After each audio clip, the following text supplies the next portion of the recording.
Le saviez-vous, les amis, il y a seulement une personne sur 10 qui a un plan épargne en action en France. Et c'est un problème, puisqu'il y a beaucoup de Français qui ne savent pas comment gagner de l'argent en investissant, puisque c'est pas quelque chose qu'on apprend aux Français. Et on a d'un côté la gauche qui vous apprend à chialer pour avoir des aides sociales, et d'un autre côté on a la droite qui essaie de vous apprendre à gagner de l'argent.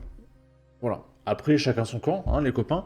Moi, aujourd'hui, je veux apprendre aux amateurs, voilà, à ceux qui n'y connaissent rien, comment investir simplement avec des produits simples.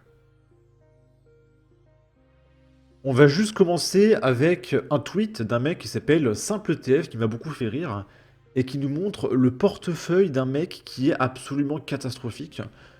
C'est pour vous expliquer à quel point, voilà, des fois il y a des mecs sur Twitter, parce que vous allez sur les réseaux sociaux et tout, il y a des mecs qui peuvent vous parler d'investissement et ça peut être catastrophique. Euh, Attention à ce que vous écoutez. Voilà, moi aujourd'hui, encore une fois, je vais vous présenter des produits qui sont peu risqués. Forcément, il y a de la volatilité, c'est pas toujours positif, des fois il peut y avoir des crashs. Là récemment, il y a eu la crise du détroit d'Ormuz, il y a eu une petite chute puis c'est remonté. Et voilà, il n'y a rien qui dit que demain, vous investissez et pas de bol, bam, Trump il fait une dinguerie et vous perdez 15% de votre portefeuille, d'accord, c'est imprévisible. Il y a de la volatilité. Maintenant, l'investissement, c'est à long terme, hein, il faut voir ça sur au moins quelques années. D'accord, c'est pas parce qu'il y a une chute au bout d'une semaine que ça y est, c'est la fin du monde, ok? Et du coup, on va lire ce tweet. Je crois qu'on tient le pire investisseur du marché francophone. Il faut vraiment qu'on organise une intervention de toute urgence. Notre poulet national se fait littéralement massacrer sur ses convictions. Le mec est à moins 11 000 euros de perte sur son compte titre ordinaire, soit moins 43% en moins de un an. Son portefeuille est un cratère ouvert. Il se fait laver sur la quasi-totalité de ses convictions. Mention spéciale à TTE et Race qui portent le portefeuille sur leurs épaules avec un solide de plus 30 euros pour sauver l'honneur ou pas. Il veut absolument rien entendre et me dit qu'il faut juste avoir confiance et attendre. C'est une vraie dinguerie de rester aussi zen. Si vous pouviez le choper en vrai pour lui parler, qu'est-ce que vous lui diriez? Est-ce qu'il y a des choses à garder ou il faut tout jeter? Et donc là, on a son portefeuille. Le mec a perdu quasiment la moitié de son capital. C'est catastrophique. Et quand on regarde ses investissements, on peut voir qu'il y a Capcom, on peut voir qu'il y a Ubisoft, il y a Bon Duel. Vraiment, son portefeuille est rempli de trucs random. C'est catastrophique. Ubisoft perdent la moitié de leur valo tous les 6 mois. D'accord, ils ont fait 100 euros tout 50, puis 50 tout 25, puis 25 tout 12, puis 12 tout 6 euros. Et là, ils se dirigent vers les 3 euros. C'est divisé par deux tous les 6 mois. Et le mec s'est dit 1000 balles sur Ubisoft. C'est catastrophique. Attention à dans quoi vous investissez, les copains. Et j'espère que vous écouterez ma vidéo avec sérieux. Voilà. Premièrement, comment investir en action? Eh bien, c'est simple. Vous pouvez ouvrir un PEA dans n'importe quelle banque.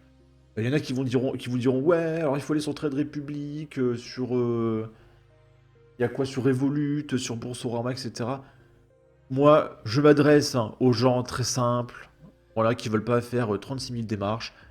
Les amis, vous appelez votre banquière, hein, si vous êtes au Crédit Agricole, à la caisse d'épargne, etc. Vous appelez la banquière, bonjour, je veux rendez-vous avec mon banquier pour ouvrir un PEA, terminé. Vous avez rendez-vous, bonjour, je veux ouvrir un PEA, vous avez un PEA, c'est tout. Donc il n'y a pas besoin d'aller sur des banques en ligne, etc. Vous appelez votre banquier, bonjour, je veux un PEA, vous avez un PEA.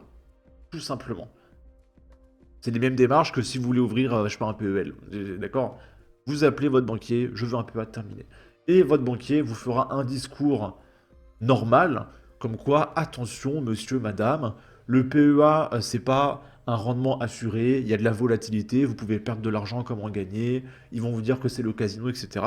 Parce que tout simplement, ce sont des professionnels et ils ne peuvent pas mentir et vous vendre du rêve. Même si historiquement, le MSCI World, donc l'économie mondiale, a fait plus 8%, non, peut-être 10% par an, je crois, un truc comme ça, d'accord? Bref, historiquement, ça a toujours monté. Il y a eu des crashs, 2000, 2008, le Covid, les douanes avec Trump récemment, etc. Il y a eu des crashs. Mais à long terme, ça a toujours été positif. Mais le banquier, en tant que professionnel, est obligé de vous dire, voilà, madame, monsieur, je vous préviens quand même que vous pouvez perdre de l'argent, c'est du casino, non, non, non. D'accord? Maintenant, vous avez un PEA. Probablement que le banquier vous fera installer une application. Je sais pas, bourse Crédit Agricole ou bourse Caisse d'épargne, ou que sais-je, d'accord? Pour pouvoir acheter des actions. Ok, ça va avec le PEA, le mec il vous dit, ok, vous pouvez installer cette application, le banquier vous dira tout, d'accord? Là c'est poulet, faut juste avoir confiance. Le mec il a 1000 balles sur Ubisoft. Maintenant, au-delà de l'application sur le téléphone, vous avez aussi les sites en ligne, hein. Vous allez sur votre banque, vous vous connectez sur votre portefeuille, vous ouvrez votre PEA, et ça vous ouvrira un lien vers le site de bourse de votre banque traditionnelle, d'accord? Bon. Là, on est sur une banque dont je tairai le nom, même si forcément tous les adhérents reconnaîtront l'interface, ok? Et puis, je vais vous présenter des produits fiables. Ah, d'accord, je suis pas un influenceur qui vous dit, eh les gars, investissez 100 000 balles en crypto, faites-moi confiance. Non, moi je vous fais un vrai truc, c'est fiable. Vraiment, écoutez-moi. Vraiment, faites-moi confiance. Bon, je vais vous présenter le MSCI World. C'est l'indice de bourse mondiale. Il y a toutes les entreprises du monde. D'accord? Donc il n'y a pas plus diversifié que ça. Quand le MSCI World chute, c'est que l'économie mondiale chute. D'accord? Donc la volatilité, elle est quand même moindre. On peut voir ici que voilà, en 2000, il y a eu le crash de la bulle Internet. En 2008, il y a eu le crash des subprimes, c'est la crise de l'immobilier. Après, ça a explosé. Là, là, là. Là, il y a un petit crash, c'était le Covid. Voilà, le Covid, ça fait un petit pouit. Voilà, mine de rien, ok. Et en ce moment, ça explose grâce à la technologie, avec tout ce qui est tech, IA, vraiment, c'est absurde. En tout cas, voilà, le MSCI World, c'est le portefeuille l'un des portefeuilles les plus performants, les plus diversifiés et les plus stables au monde. Et il y a... En fait, vous prenez juste du MSCI World, vous battez 80% des portefeuilles. Voilà. Vous verrez des mecs comme ce monsieur-là, il prend ouais, du Ubisoft, du Hermès, du LVMH, hein. Sachez que si vous avez juste MSCI World et c'est tout, vous battez 80% des portefeuilles. D'accord? Historiquement, là, on a une statistique.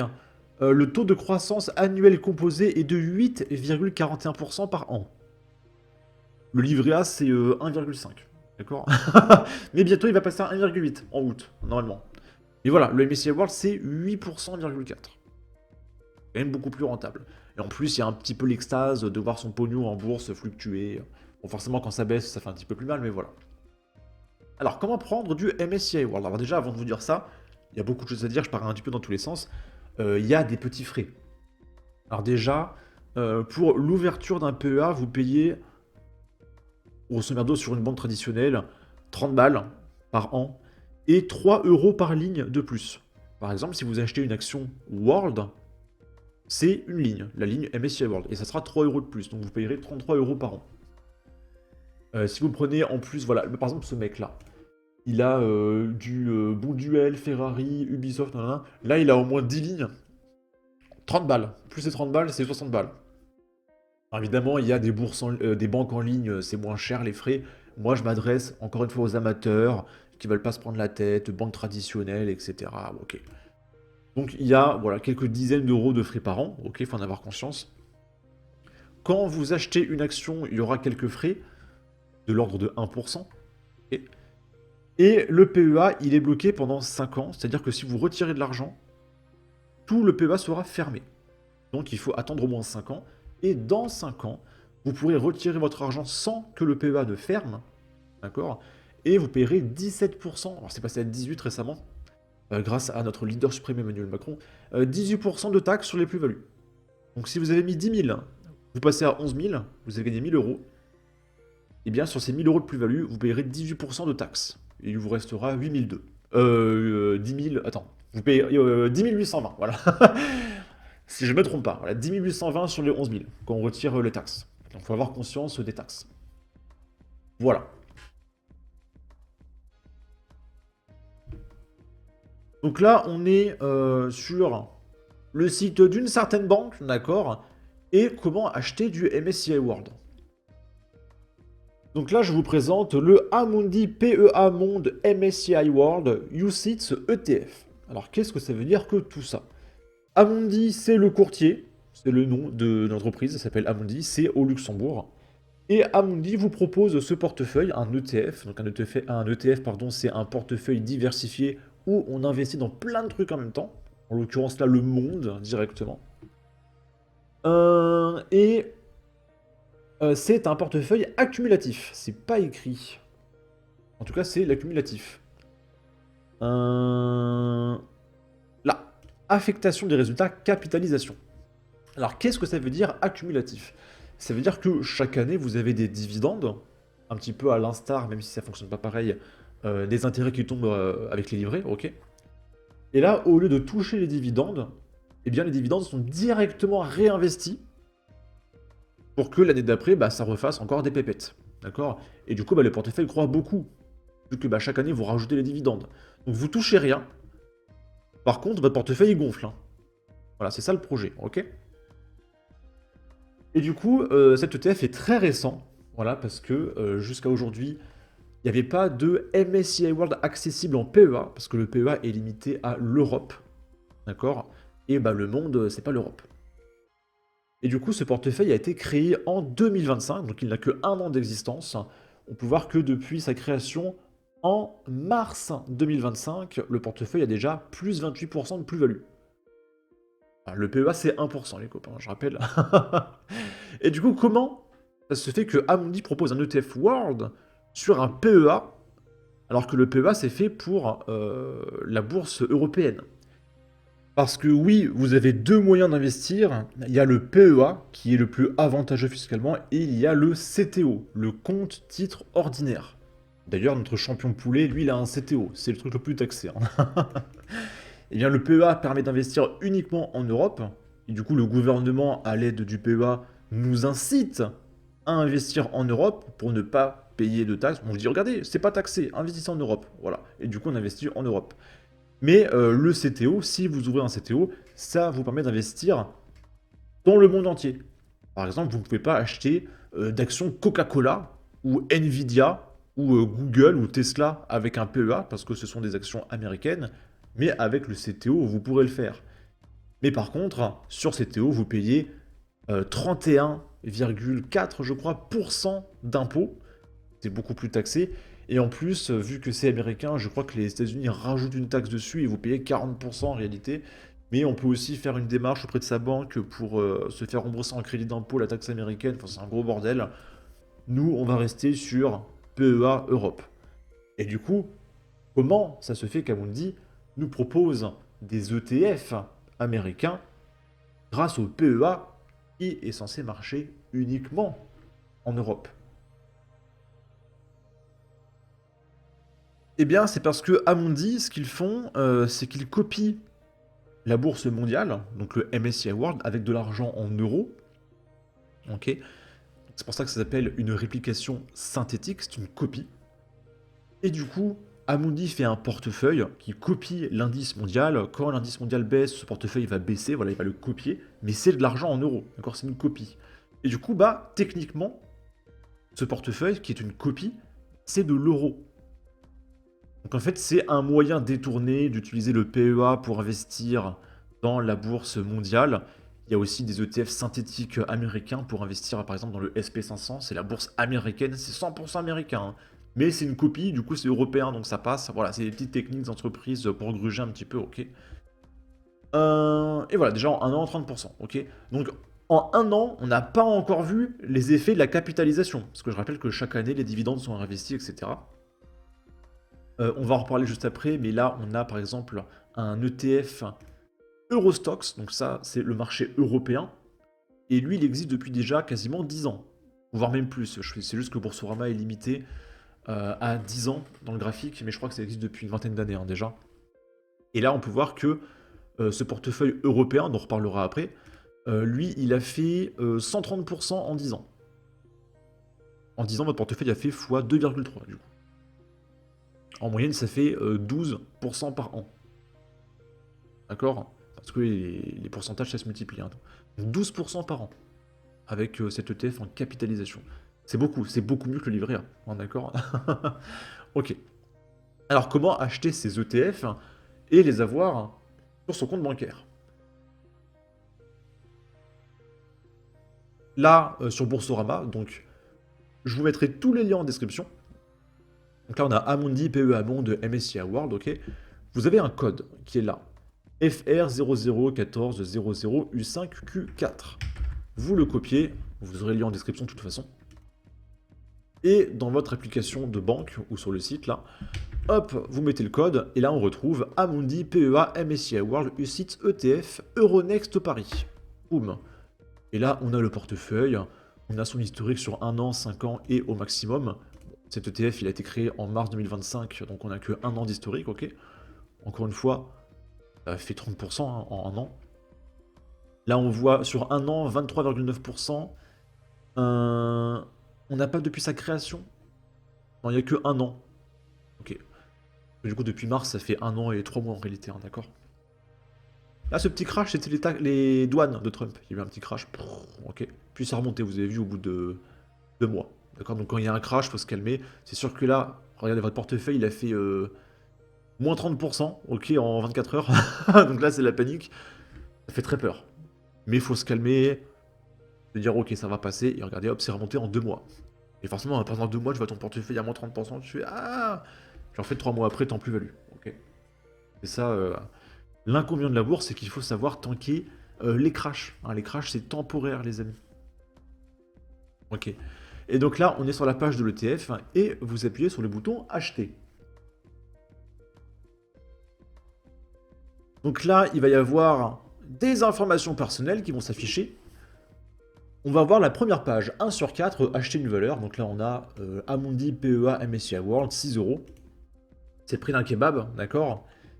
Là, il y a mes informations personnelles que j'ai cachées, ok? Et on a la quantité. Et là, pour le test, j'ai voulu acheter 100 actions. Donc 100 actions, ça fait 600 euros vu que c'est 6 euros par action. Deuxième page, on vous demande comment acheter. Donc il y a plusieurs types d'achats. On va rester simple. Je ne vais pas rentrer dans les détails. Vous faites au marché. Au marché, ça veut dire que ça va acheter dans la demi-seconde. Hein, vous faites votre achat à 14h01 et 1 seconde. Et bien vous aurez vos actions à 14h01 et 2 secondes. Voilà, ça sera immédiat. Ce sera au prix du marché. Point. Voilà. C'est pas la peine de se prendre la tête avec les options qu'il y a autour. Vous mettez au marché, vous achetez tout de suite. Point. Ok? Ensuite, page 3. On vous demandera la période de validité de votre ordre. En gros, votre ordre, c'est je veux acheter 100 actions ETF MSCI World. Pendant combien de temps je valide cet ordre? De toute façon, je vous l'ai dit, ça va s'acheter en une demi-seconde. Donc on s'en fout que vous mettiez pendant un jour, pendant un mois ou toute la vie. En une demi-seconde, vous aurez votre argent, enfin votre action. Ok? Donc vous mettez validité maximale, ça change rien, ok? Même jour, peu importe, ça change rien. Vous aurez l'action immédiatement, ok? Et ensuite, page 4, on aura le récapitulatif de l'achat. Donc là, on peut voir compte PEA avec mon numéro de compte. Sans titre, pour un total de 601,69 euros au marché le 7 juin. Et là, vous avez 3 messages à consulter. Donc c'est des messages classiques qui vous expliquent que voilà, attention, c'est un investissement en bourse, c'est sujet à volatilité, soyez-en conscients, etc. C'est classique. Et là, on peut voir qu'il y a 4 euros de frais estimés. Et si vous cliquez sur afficher le détail, on a le détail. Donc on a des frais liés au service d'investissement, des frais de négociation, des frais de marché, la TVA sur les frais, donc une taxe sur les taxes, ok, et des frais courants, ok. Et donc tout ça, voilà, ça fait 4 euros, c'est équivalent à 1%. Pas du tout. 0,7%. Voilà. Pas grand-chose. Il y en a qui vont dire oui, sur ma banque en ligne, c'est 0%, on s'en fout. Je m'adresse aux amateurs, banques traditionnelles, on n'est pas là pour optimiser à 300% les frais, ok? Bon. Et après, bah voilà, vous faites acheter, et ça y est, vous avez acheté votre action. Maintenant que vous avez l'action, vous cliquez sur portefeuille. Alors moi, si je clique sur portefeuille, vous verrez toutes mes infos personnelles. Mais vous cliquez sur votre portefeuille et vous aurez le récap de toutes vos actions.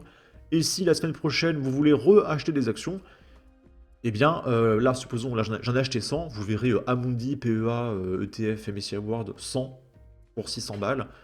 Dans 2 semaines, vous voulez racheter 10 actions, eh bien, sur votre ligne, il y aura 110 actions. Et il y aura une moyenne qui sera calculée. Parce que là, vous l'achetez à 6 euros, mais peut-être que dans 2 semaines, il sera à 6,20 €. Et du coup, la bourse vous fait la moyenne de vos achats. Donc les 110 actions, en moyenne, vous ont coûté combien, ok? Et ensuite, le marché va jouer tous les jours. Là, regardez, en 5 jours, ça a fait ça, le marché, hein. Vous voyez, ça fluctue beaucoup, hein. Donc il y a des moins 1, moins 2% tous les jours, ok? Moins 1, moins 1, moins 1, moins 2, plus 2, plus 2, moins 1, moins 1, plus 2, voilà, c'est comme ça tous les jours, ok? Et vous pourrez voir l'évolution de votre portefeuille en temps réel sur votre application bancaire. C'est pas plus compliqué que ça.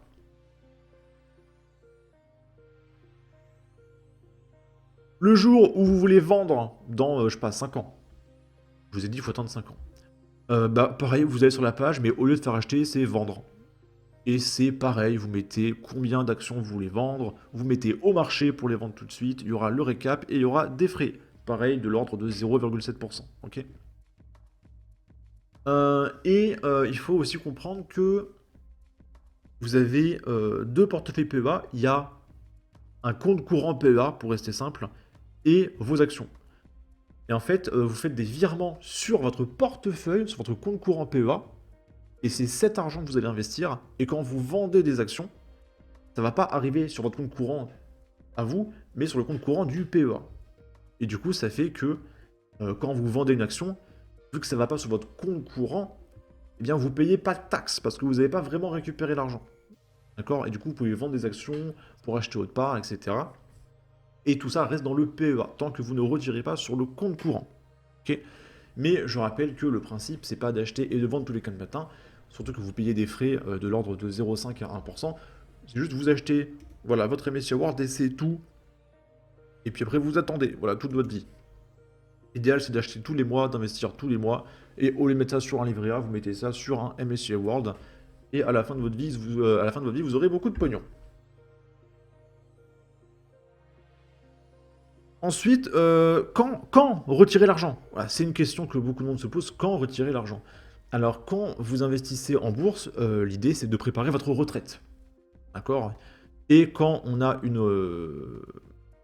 quand on veut vivre, voilà, de nos investissements, l'idéal, c'est de vivre de ses dividendes. Donc, le but, ça va pas être de tout vendre pour tout récupérer et avoir un gros capital, mais ça va être de basculer, non pas en accumulatif, comme on fait depuis tout à l'heure, on réinvestit le dividende, ce coup-ci, on veut toucher les dividendes. Donc, supposons que vous investissez depuis 20-30 ans, et bien hop, maintenant, vous voulez être à la retraite, vous avez 400 ou 500 000 balles, ok?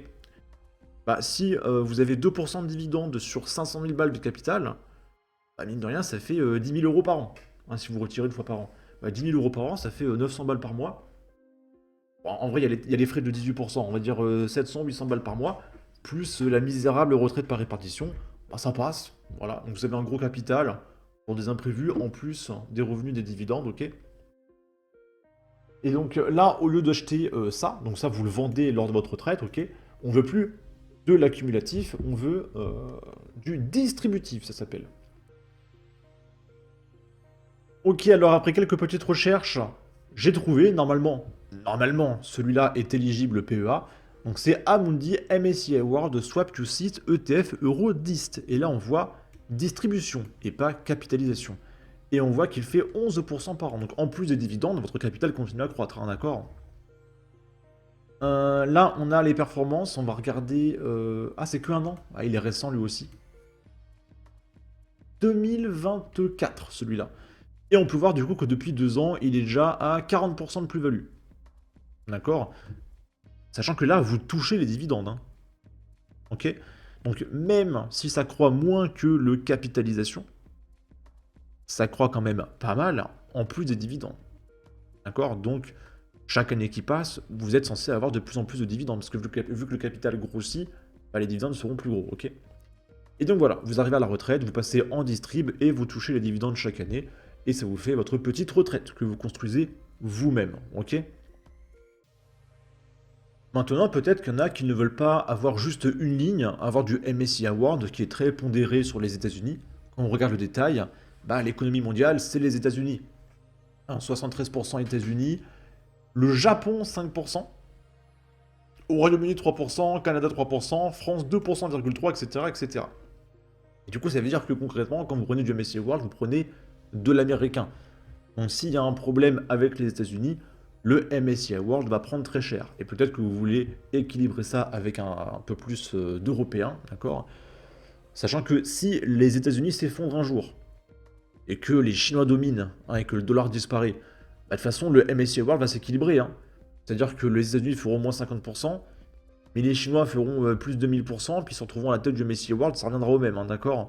Donc le MSCI World, malgré tout, il va s'équilibrer dans tous les cas. Mais voilà, si vous voulez équilibrer votre portefeuille, et qu'en cas de crise, au lieu de prendre du moins 20%, vous prendrez moins 15, parce que vous serez un petit peu plus équilibré Europe, etc. Et du coup, c'est plus facile psychologiquement de tanker les crises. Et forcément, quand on voit moins 30%, ouah, alors que si tu vois que moins 20, bon, ça fait, tu fais quand même ouah, mais moins, tu vois. Donc voilà, on va un petit peu équilibrer ça, mais du coup, vous gagnerez peut-être moins d'argent, parce que le MSCI World performe plus que l'Europe. Ok? Ça reste très correct. Hein, le but, c'est pas de faire la Coupe du Monde, ok? Ça, c'est l'indice Eurostoxx 600, les 600 entreprises européennes. Et on peut voir que, bah, en fait, c'est très similaire au MSCI World. La crise de 2000, la crise de 2008. En 2020, on retrouve le Covid ici, voilà, bam. C'est très similaire. Hein. Et là, on a pareil 8,11% de taux annuel. Le World, c'était 8,6, hein, je crois, au début de tout à l'heure. Bah, c'est un tout petit peu moins. Mais voilà, ça apporte de la diversification.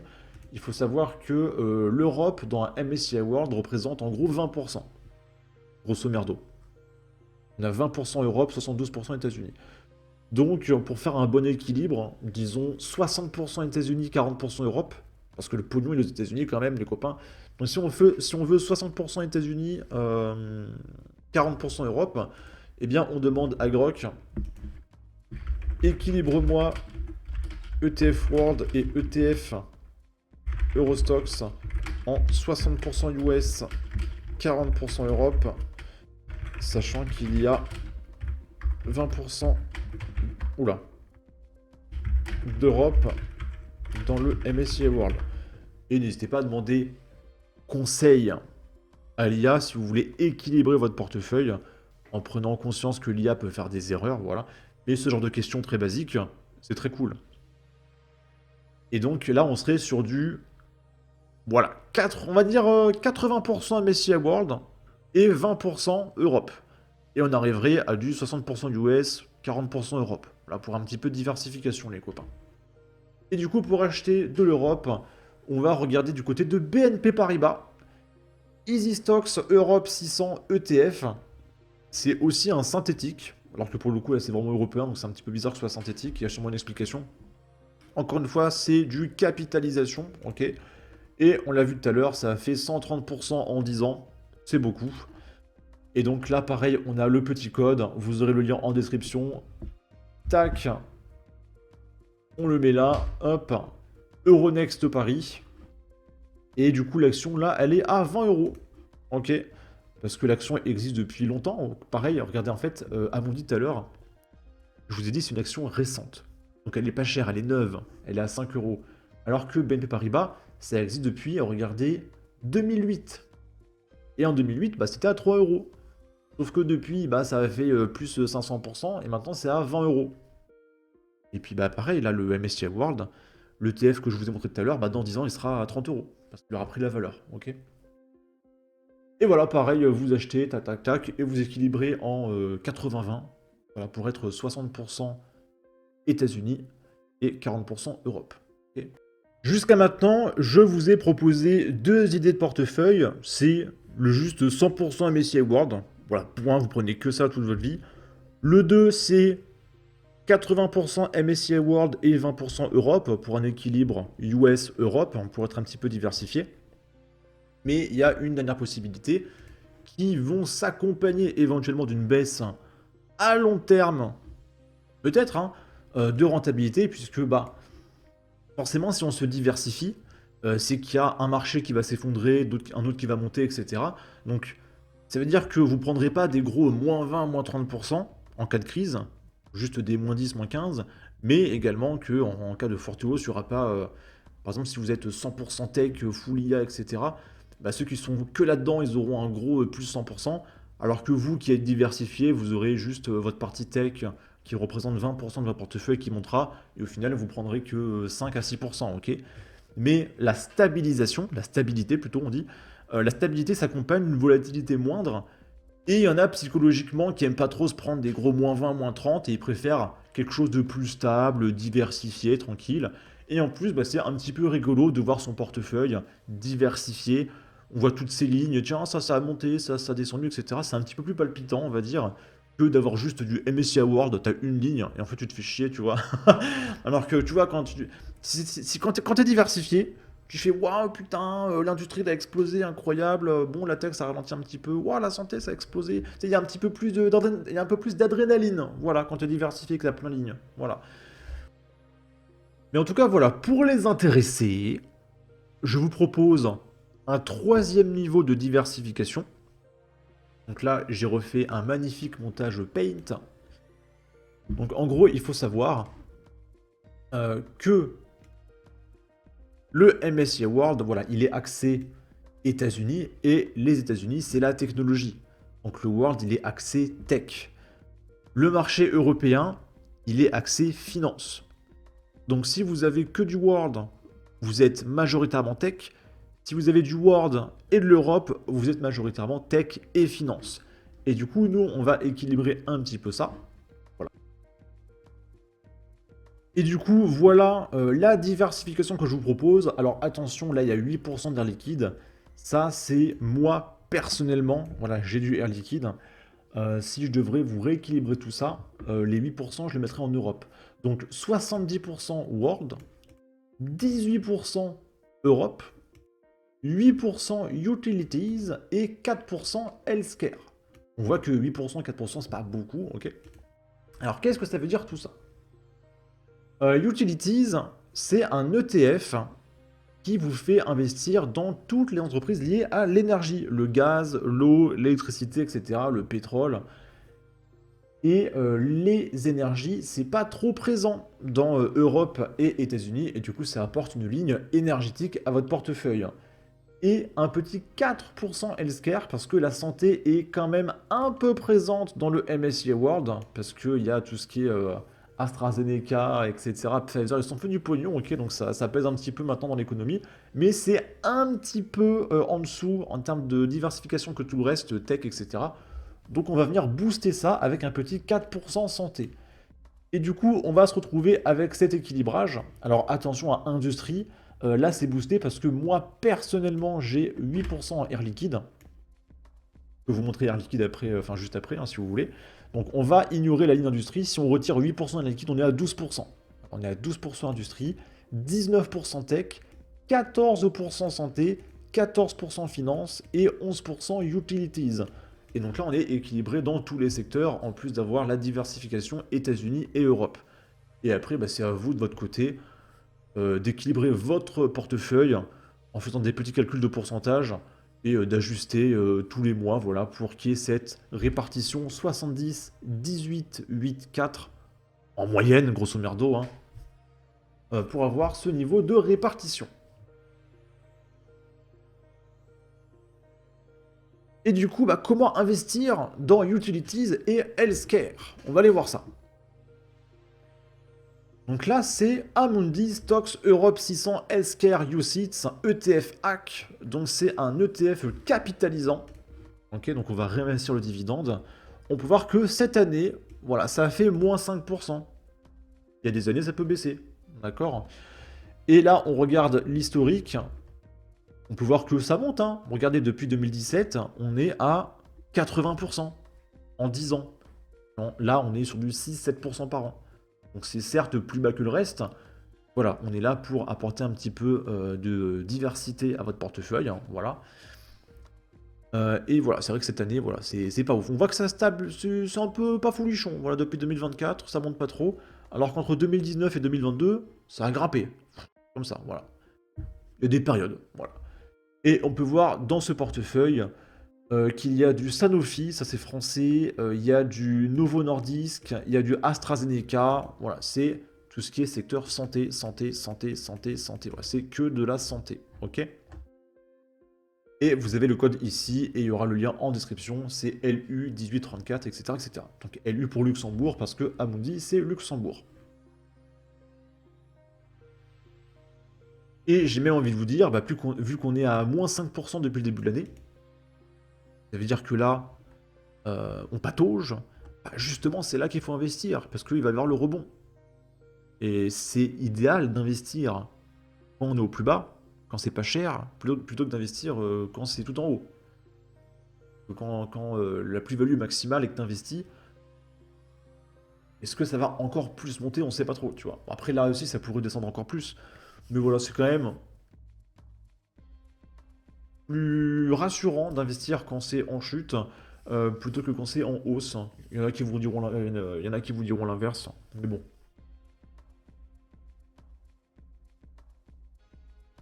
Pour illustrer ce que je viens de vous dire, dans le fait d'investir quand on est au plus bas, dans le Utilities, il y a eu le détroit d'Ormuz récemment. Et du coup, on est à 12% depuis le début de l'année, alors qu'on est en juin. D'accord. Dans la liste des entreprises qui composent cet ETF, on retrouve Engie, que vous connaissez sûrement, ok. Et là, pour le coup, ça a beaucoup monté. Hein. Regardez, ça a fait plus 100% là depuis 2025, ok. Plus 100% en 2 ans, c'est débile. Là, je serais un petit peu réticent à l'idée d'investir maintenant. Je préfère attendre que ça se calme un petit peu par rapport à Hormuz, ok. Donc, moi, personnellement, la ligne Utilities, je la garde dans un coin de ma tête et j'attends que ça se calme pour investir. Mais voilà, là, on est dans un cas où c'est haut et moi, je serais pas trop chaud pour investir maintenant. D'ailleurs, on voit que, regardez, si on zoome un petit peu, voilà, là, regardez, depuis... Ah bah depuis mars, bah depuis Hormuz en fait, ça se stabilise un petit peu, ça fait des zigzags, là ça arrête de monter, ouais je sais pas. Bah, ça s'équilibre hein, parce que là-dedans il y a eau, électricité, pétrole, il y a plein de trucs.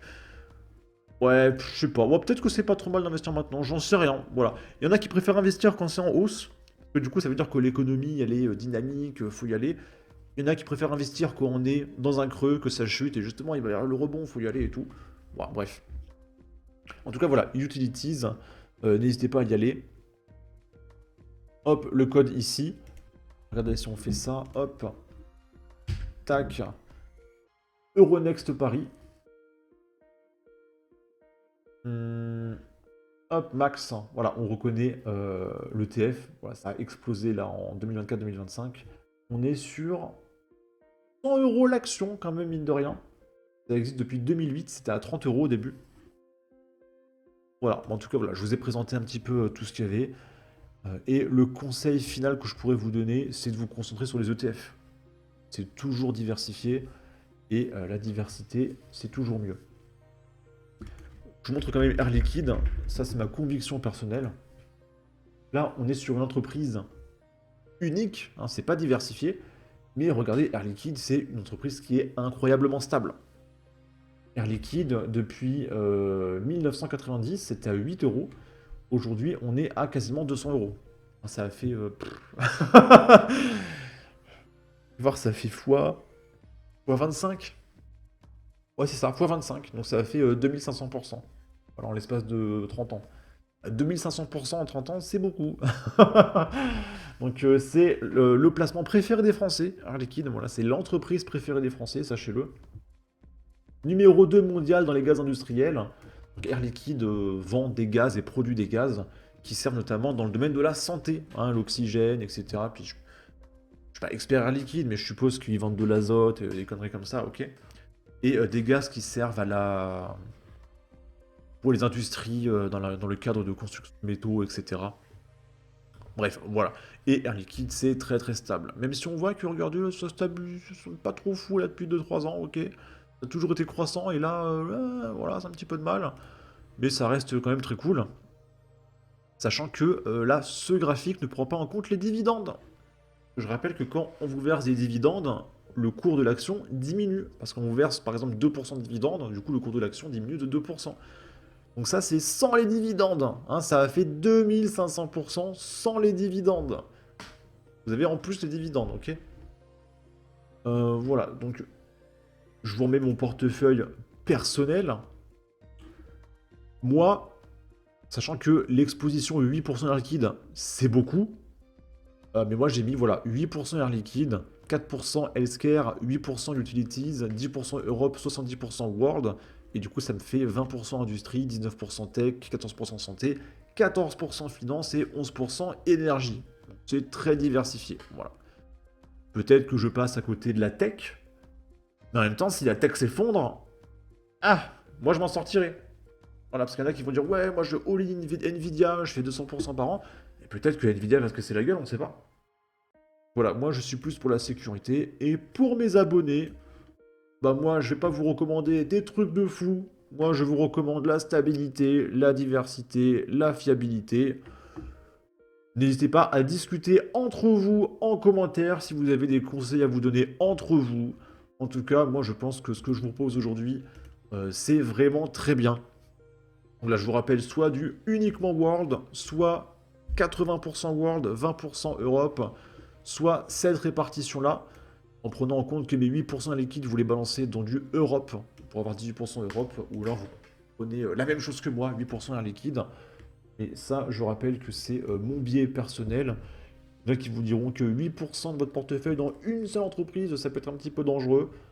Donc voilà, restez sur les 3 premières propositions que je vous recommandais. Sur ce, n'hésitez pas à donner votre avis, votre opinion, à partager, liker, commenter, ça aidera au référencement de la vidéo sur YouTube. Abonnez-vous, suivez-moi sur Twitter, prenez soin de vous, salut!